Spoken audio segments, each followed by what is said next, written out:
Welcome, Jet fans. I am Anthony, the host of the Jets Life podcast, and we're wrapping up the training camp period with a fantastic week against the New York Giants in a joint practice.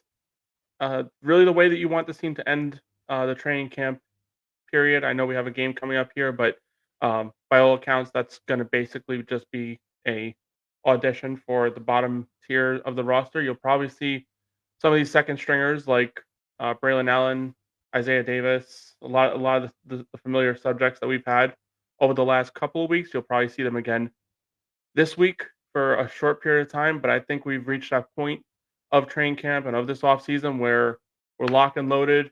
Our roster's ready to roll. Let's get everyone into the regular season, into that first game week preparation period as healthy as possible.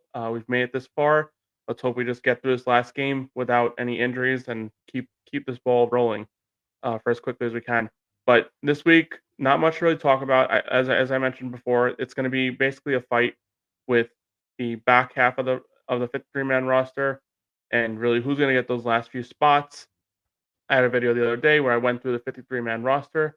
If you haven't already, catch that video with me and on the jet stream, and that's where we kind of went through detail by detail of who we believe the Jets are going to keep. I think the roster pretty much locked down. I don't think there's going to be that many surprises. The big questions are going to be whether or not we keep three quarterbacks. I think that's a poor decision if we do. We might have to, for roster purposes. Finagle getting Jordan Travis on there, label him with injury designation, and then get somebody back into the building. There are certain players that are um, don't go through the waiver wire process. I think like Tack McKinley, since he's a veteran, wouldn't follow that process. So if the Jets have some sort of formal agreement with him that hey, we're just going to do this for roster flexibility purposes, we'll bring you back. He might have some interest in that. Um, that's a way of helping the team. They might have to do something similar with Hasaan Reddick, if he, assuming he doesn't sign his contract before the season starts. Adam Schefter did come out with a report recently that the big target date for a potential signing would be September 2nd, September 3rd. That will start your first week of game prep, and I think that's the period of time that you would really expect for the Jets to kind of get the ball rolling.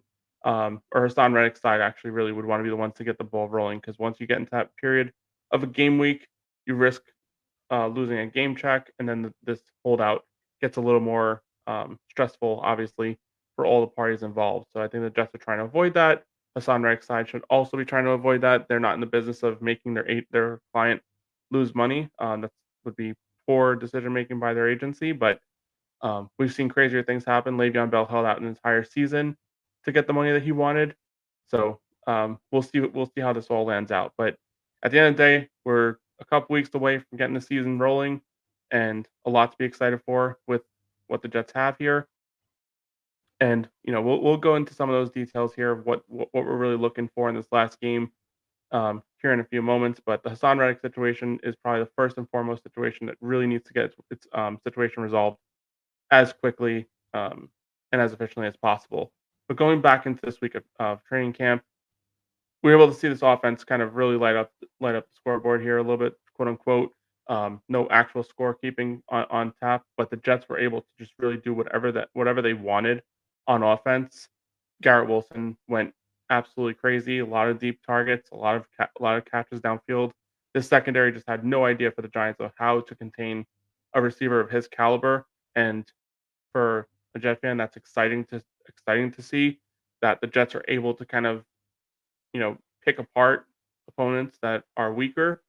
This has always been an issue with the Jets, at least for the past few years. I feel like they play against strong opponents pretty well, and then when you get a give me kind of game, a game the Jets should win, they come out flat. They come out looking unprepared.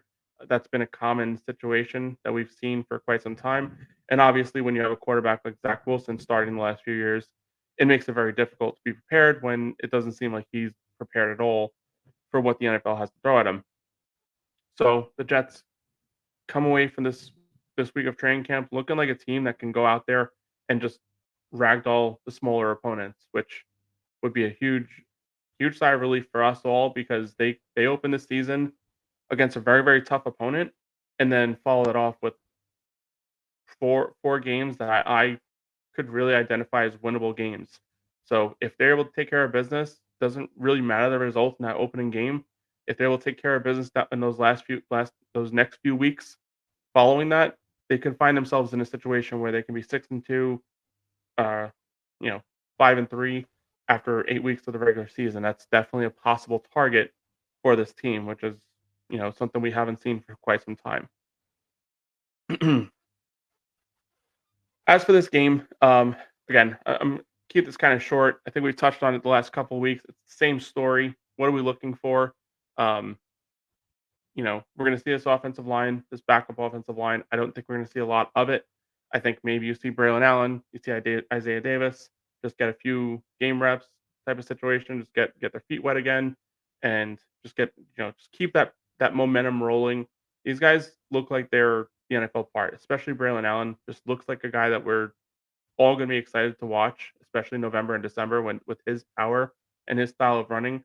This is what this offense needs. I think that's been kind of something that they really needed alongside Brees Hall since he was drafted. They needed somebody who could come in and just be that powerful running back, somebody who can take the load off for when he's on the sideline and really not have a huge drop off in production. Yes, Braylon Allen doesn't offer as much as Brees does in the passing game, but he offers plenty in the short yard, short running game. He's a very productive runner. I feel like what we've seen out of him the first few weeks of the season of this preseason was consistency. You can almost guarantee that when he gets the ball, he's going to get 2 or 3 yards, and somebody's going to fall backwards on the defensive side of the ball. This is a guy that comes in power, and he's a young player, 20 years old. Um, Plenty of obviously a lot to see out of him. Plenty of room for growth in his career. Only his you know first, second preseason game, and he's already showing a splash of what he can be. It's going to be exciting to see him progress and what this 1-2 punch and 1-2-3 punch could eventually turn into. You're gonna We're gonna be looking at this receiving core and who's gonna make that, you know, the 53-man roster. I think that, I went a little aggressive on my initial 53-man roster, saying the Jets would probably keep five. I think really they're going to end up keeping six. It's a hard game of numbers when you really look at how everything rolls and who's going to be that back of the roster type of player. It's got to be someone who plays special teams and plays it efficiently. Is it Irv Charles? Are you going to take Irv Charles over you know a guy like Jason Brownlee? That's where this whole game gets a little difficult. Who's going to fill in those additional roster spots at the back end of this roster? Brant Boyer is going to have a huge say in that. So a guy like Codrington, who's been very progressive, shown a lot of progression in his first preseason with the Jets, shows he's a strong asset in the kick return game. And obviously, with the new kick rule, anybody who shows a flash in that is going to get some eyes. If it's not with the Jets, he'll be returning kicks somewhere. Someone is watching the same film that we're all watching, and they're going to be just as excited to have this guy on their team with his ability in the return game.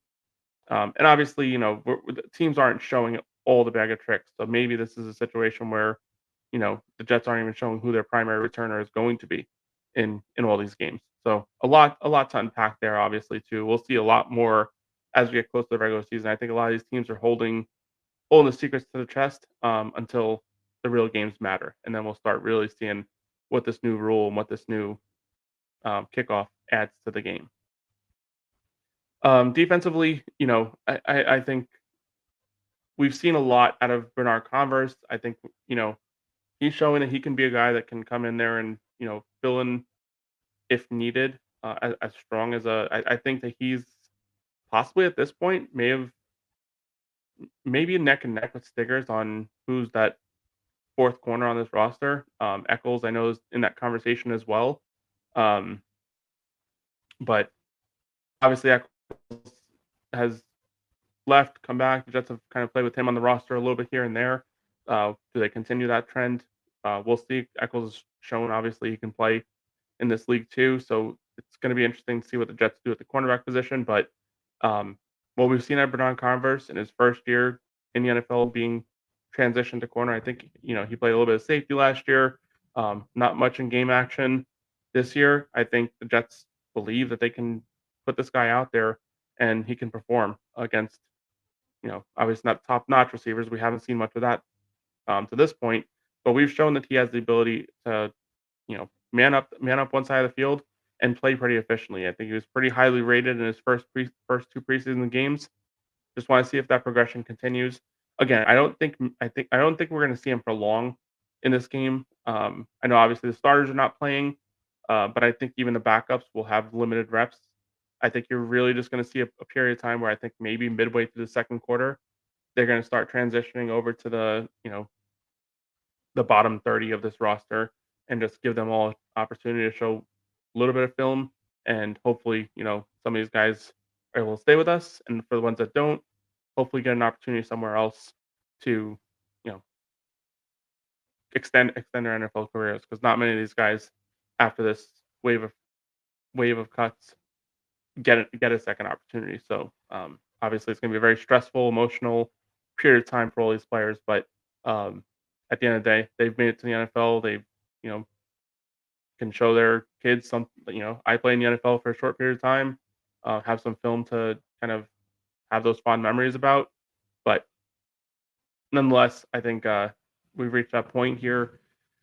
We just need to get to game week. That's where we're at here. It's been a lot of the same, just seeing nice plays in practice, seeing, you know, nice plays in training camp, positive things to speak about.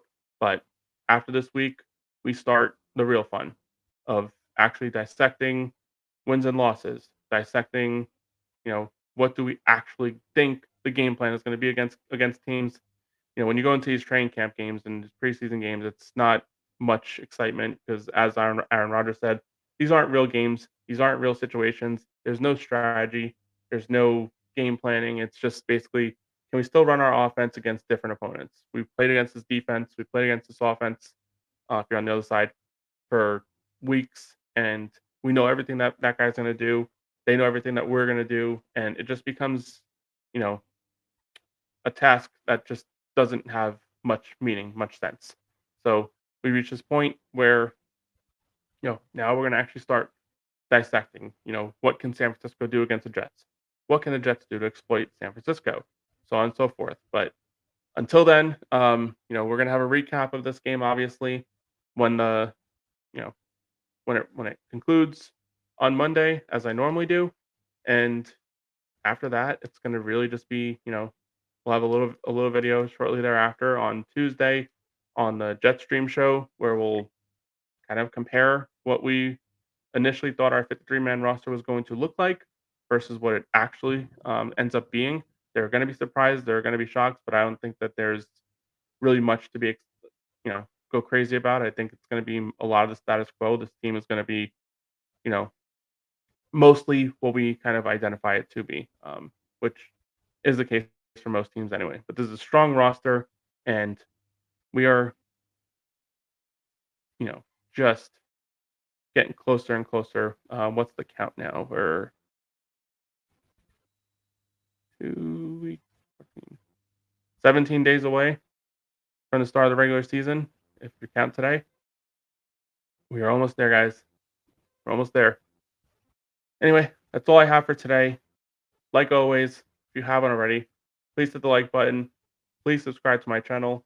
It's how I will grow, and your support is greatly appreciated. Most importantly, let's go Jets.